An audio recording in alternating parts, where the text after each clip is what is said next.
My dad fixed cargo lifters for 31 years. Bay 3, Teth Moran Freight Handling, level sub 4. You probably don't know the place. Nobody does. It's the kind of job that exists in a gap between things other people consider important. Not engineering, not piloting, not command.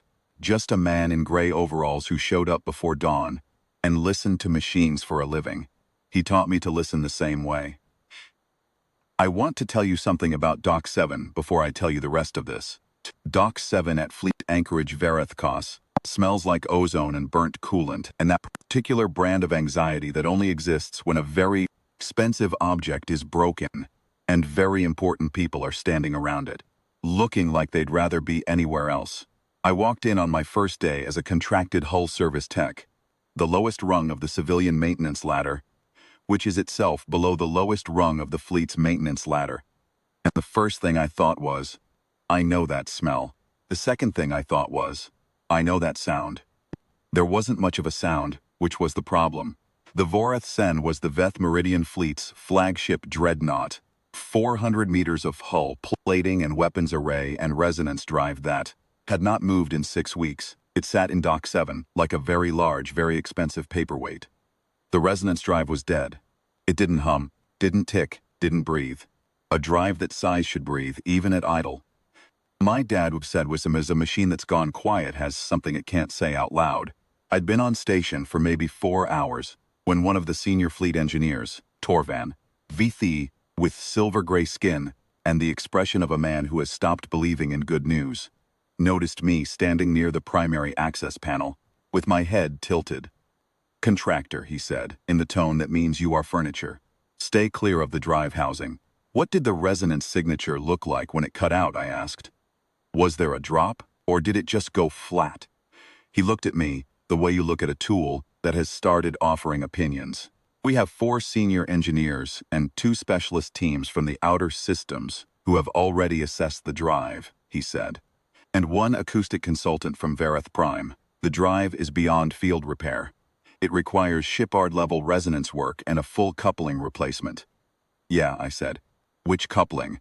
He told me to go find something to bolt. I went and found something to bolt. But I kept listening. Here's the thing about resonance drives on a ship that size. And I want to be clear that everything I know about resonance drives, I learned sideways. From years of watching my dad work on cargo lifters that ran modified versions of the same base drive architecture for about a third of the cost. The fleet's engineers knew these drives the way surgeons know a body. From diagrams, training, from a precise and theoretical understanding. My dad knew them the way the man who built the building knows the pipes. From the sounds they make when they're thinking about failing, not yet failed. What I was hearing, what I wasn't hearing, was a seized torsion coupling. A burned one, not a corroded one. Seized, there's a difference. A burned coupling goes out with a signature. A seized one just stops, mid-rotation, and takes everything behind it offline so quietly that you can mistake it for a catastrophic failure if you're working from instruments, and not your ears. My dad had diagnosed the same thing in a Vereth-class cargo lifter when I was 11 years old. I watched him do it.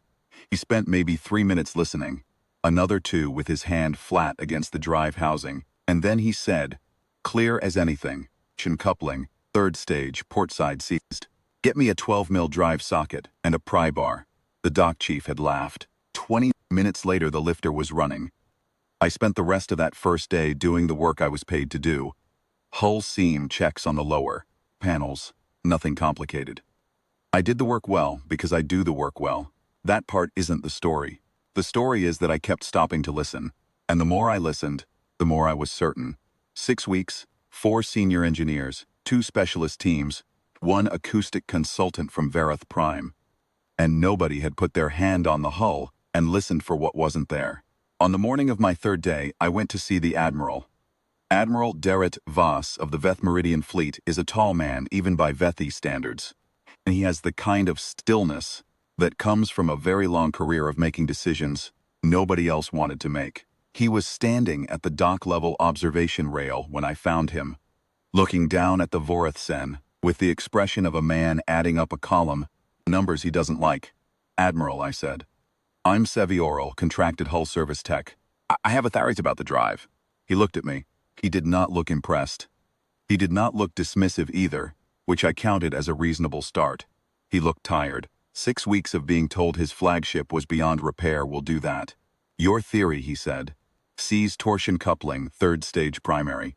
Like permission to go in with a 12mm drive socket and a long pry bar. 40 minutes. There was a silence. Down in Dock 7, Torvan and 2 of his engineers were reviewing instrument readouts for what I understood to be the 43rd time. Every specialist team we have brought in, the admiral said, carefully, has concluded that this is not a coupling failure. The drive is comprehensively compromised. With respect, sir, they've been reading the instruments. Seized coupling looks the same on the board as a total failure. You have to hear it. I paused. Or not hear it, that's the thing. It's not making the sound it should make when something is truly gone. It's making the sound of something that can't move. That's different. He looked at me for a long time. I am not a large person, and I was standing there in gray contractor overalls with a smudge of hull sealant on my left forearm, and I imagine I looked about as much like the solution to his problem as a sparrow looks like a rescue shuttle. 40 minutes, he said. Don't break anything that isn't already broken. I thanked him, went to the equipment locker, and got my tools. I won't give you the 40 minutes in detail because there wasn't much to see. I went in through the secondary access port, worked my way to the 3rd stage primary coupling housing, found what I expected to find. The coupling had seized at approximately a quarter turn, past engagement binding the whole stage, and I freed it. It took 3 applications of high-grade mechanical release compound, a pry bar, and the specific technique my dad called patient persistence, which means you don't force it, you persuade it. I was back out 30 minutes. I told the dock crew to run a low-power resonance test. The drive breathed. It was a small sound, just the idle cycle, nothing committed. But in 6 weeks of silence it sounded like a great deal. Heard Torvan say something I won't repeat. I heard one of the outer system specialists sit down heavily on a packing crate. I heard Admiral Voss, at the observation rail above me, let out a breath that had been held, I suspected, for a very long time. He came down from the rail. He walked across Dock 7 to where I was standing with my pry bar and my toolkit. And he stopped in front of me, and he said, "How did you know?" "My dad fixed cargo lifters," I said. "A modified resonance drives. He knew every sound they made." The Admiral was quiet for a moment.